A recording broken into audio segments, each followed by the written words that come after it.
Ser podcast. En La Ventana acontece, que no es poco, un relato personal de la historia, con Nieves con Costrina, Cadena Ser.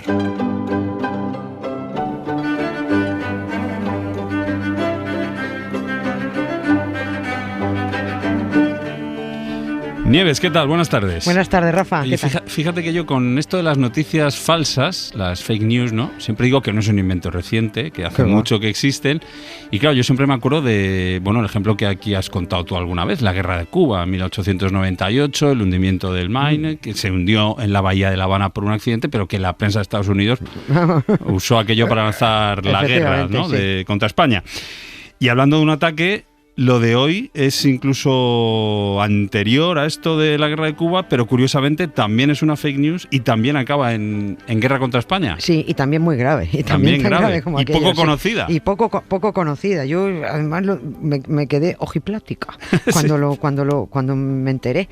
Hoy hablamos de lo que ya, además ya parece, hay muchos historiadores muy prudentes que dicen, está casi confirmado, está confirmadísimo. Lo que pasa es que la prudencia a veces, pues ya parece confirmado que fue un bulo. Es una fake news de libro, porque además la prensa fue la encargada de fabricar una mentira, una mentira que trajo tremendas consecuencias para España y los españoles hace 200 años. La filfa daba legitimidad. Qué bonita palabra, filfa, sí, me encanta. Y ha existido siempre, sí, no lo sabemos, ¿no? La filfa es muy antigua, noticia falsa, total. Filfa. Sí. Venga, sigue. Sí. Pues esa filfa daba legitimidad a la invasión de España por parte de Francia, con los 100.000 hijos de San Luis y la madre que los parió, como si hubiera sido eso un acuerdo internacional.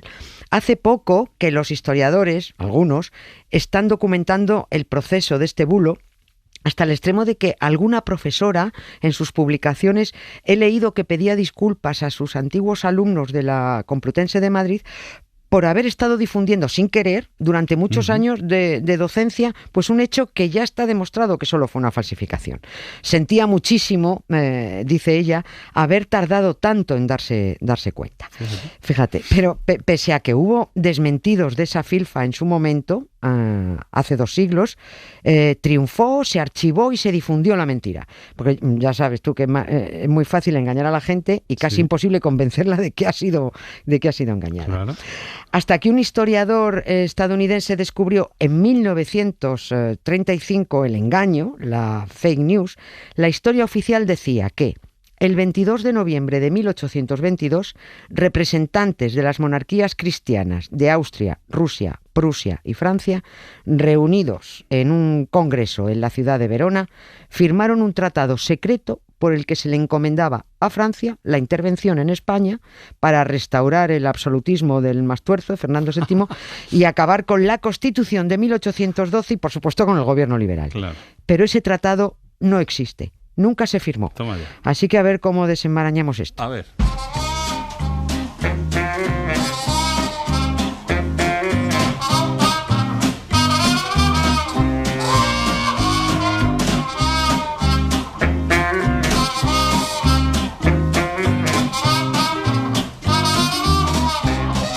Nieves, lo que se demuestra una vez más es que la historia está en constante revisión y en este caso además en constante revisión en las aulas, ¿no? En las clases. Sí. Vamos a ver, ¿dónde empieza todo este episodio para poder entenderlo mejor?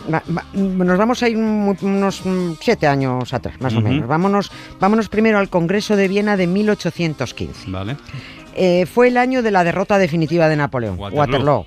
Exactamente. Europa está hasta el mismísimo gorro de la brasa que ha estado dando este tío años y años, y se juntan, después del Congreso de Viena de 1815, se juntan 3 poderosas monarquías cristianas para decir: mira, esto de Napoleón no nos puede volver a pasar. Vamos a unirnos para vigilar a Francia de cerca, garantizar la paz y vamos a darnos el derecho a nosotros mismos de intervenir en cualquier nación en la que veamos que está ocurriendo algo que a nosotros no nos venga bien. Buen plan. Sí, fíjate. Algo contrario a nuestros intereses absolutistas. Sí. Se juntaron los reyes de Rusia, de Prusia y Austria. Estos fueron los 3 primeros. Sí. Y ahí firman la Santa Alianza. Con este nombre ya da pista de cada cosa. Sí. Lo que viene, ¿no? Claro, eran 3 pandillas de católicos que, invocando los principios cristianos, se comprometían a darle una paliza a los de otro barrio para contener el liberalismo y el secularismo, sobre todo.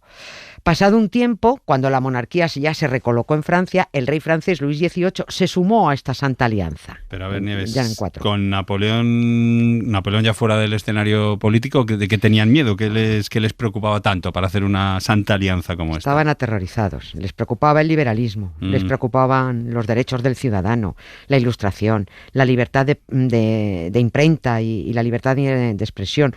Todo lo que molesta siempre a la derecha y que siempre intentan suprimir. Estaban acojonados por la corriente liberal que recorría Europa.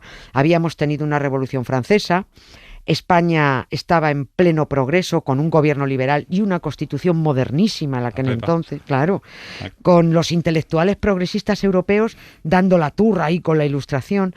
Había más revoluciones liberales en Oporto, en Nápoles, en Turín. Estaban también los procesos independentistas en América. Es verdad. O sea, es que el mundo estaba cambiando y estaba progresando. Había que hacer un frente común para frenar tanta chorrada moderna y tanta ciencia y tanta cultura y tanto cambio, tanto cambio. ¿Para qué? Hombre, tanto derecho ciudadano. Se trataba de unirse para defender el statu quo, el binomio trono-altar, el absolutismo. Y así, con este acojone que tenían, llegamos al año que nos ocupa, llegamos a 1822. Se convoca el Congreso de Verona. Y el tema central de ese congreso, y gordo lo que les tiene preocupados, fue España. Claro, sobre todo el más tuerzo, que está reinando, que al tío no le falta, está de rey, no le falta de nada, pero está sometido a una cosa estúpida llamada Constitución. Ahí se la jugaron. Ahí, claro. Y esa Constitución asegura la soberanía nacional, la división de poderes y el reconocimiento de las libertades individuales. Fernando VII llevaba tiempo ya escribiendo cartitas a los reyes europeos para derrocar, ayudadme, caray, quería derrocar el régimen constitucional y solicitando el tío una intervención militar exterior para restaurar su absolutismo. Vale. Y así llegamos al momento en que Francia decide intervenir. Entramos en materia ahí.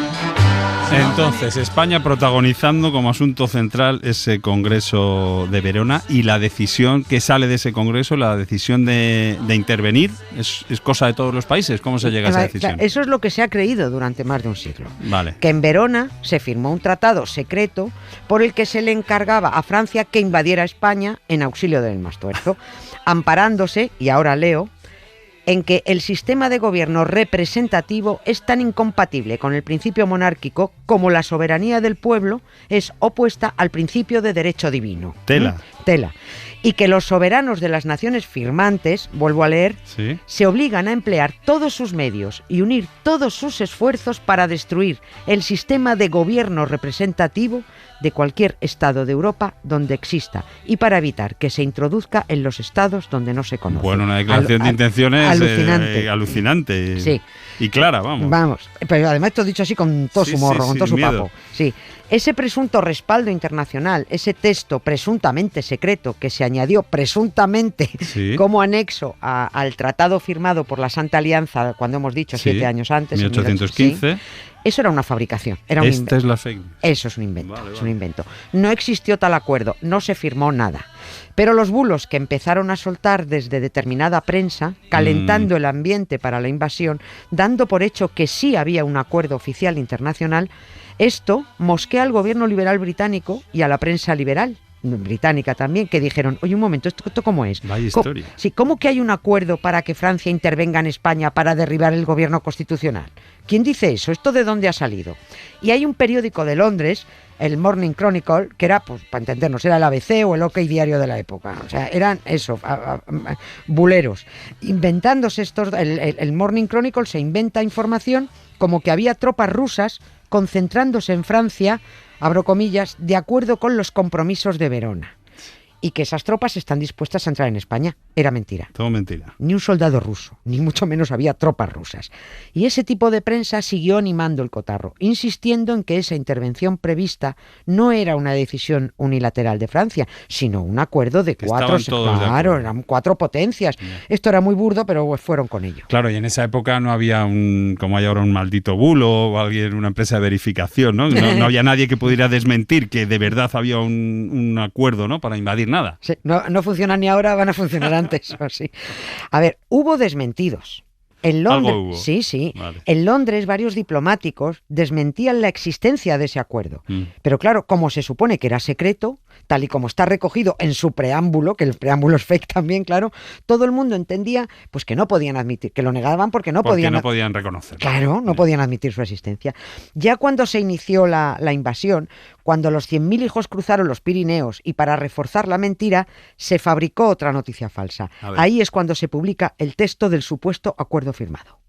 Se publica, se inventan. Nadie hacía caso de los desmentidos. Lo importante era hacer creer que era verdad, que se produjera la invasión, oye, y ya se descubriría la mentira cuando se tuviera que descubrir, si es que se descubría, pero cuando daba igual, ya el hecho ya se hubiera consumado. O sea, toda una filfa, pero muy bien construida y muy bien articulada. Totalmente. Esa es la utilidad de las fake news, con los periodistas como cooperadores necesarios muchas veces. Hombre, hay que recordar, si me lo voy a traer a la actualidad. Sí, hombre, es que hay que recordar los recientes bulos contra la política Mónica Oltra, contra la jueza Victoria Rosell, los casos inventados de la niñera de Podemos, de la falsa financiación ilegal de este falsa financiación que decían que se había financiado ilegalmente este partido. Y podríamos seguir. Claro, todo se ha demostrado mentira. Todo eran noticias falsas fabricadas por periodistas burdos y defendidos, ojo, por periodistas que dicen verificar noticias que no verifican. Luego ya vienen las tertulias, el resto de medios repitieron y difundieron las mentiras. Y ya está. Y a estas alturas, cuando el daño ya estaba consumado, ni los que mintieron ni los que se hicieron eco de los bulos han empleado el mismo tiempo y han puesto el mismo empeño en decir que todo era mentira. Lo han dicho, pero ya han corrido un estúpido velo para no insistir más. Y exactamente eso es lo que ocurrió con aquella fake news del Tratado de Verona, que nunca se firmó, pero la recogieron y repitieron durante un siglo los reputados historiadores de todos los países. When you were here before, couldn't look you in the eye. You're just like an angel, your skin makes me cry. You float like a feather in a beautiful world. I wish I was special, you're so freaking special, but I'm a creep. Nieves, y decías antes que más de un siglo, ¿no?, se tardó en descubrir la mentira. Sí. O sea, que duró casi hasta nuestros días. Pues mira, hombre, como en historia, no tanto, decir menos de 100 años ya es muy reciente, pero fue en 1935 cuando la descubrió un historiador y archivista estadounidense, Theodore Roosevelt Schellenberg, que empezó a tirar del hilo. Tiró, comprobó que ese acuerdo no estaba en ningún sitio, no aparece por ninguna parte. Nadie había hecho caso de los desmentidos oficiales y descubre que todos los historiadores llevaban 100 y pico años remitiéndose no al texto original del supuesto tratado, sino al texto inventado por un periodista para un periódico. Vaya historia, ¿no? Sí. Tremendo. Sí, dijo este investigador que la absurda estructura del tratado, la absurda redacción de su contenido y las circunstancias en las que se publicó deberían haber alertado a todos sobre su falsificación. Dicho de otra manera, era todo, insisto, muy burdo. Y también así, amigo, se escribe no solo la historia, sino la historia del periodismo. Desde luego, muy burdo, pero mira, años y años creyéndonos la mentira. En fin, Nieves, muchas gracias. Mañana más acontece. A ti, gracias.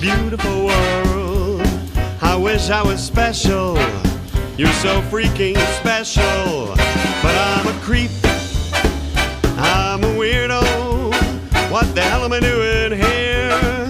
I don't belong here. I don't care if it hurts.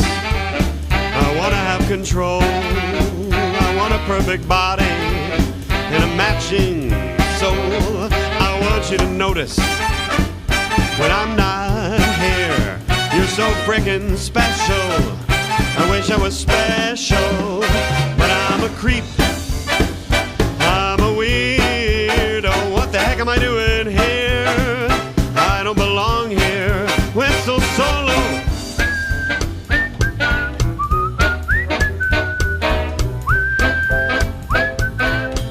Para no perderte ningún episodio, síguenos en la aplicación o la web de la SER, Podium Podcast o tu plataforma de audio favorita.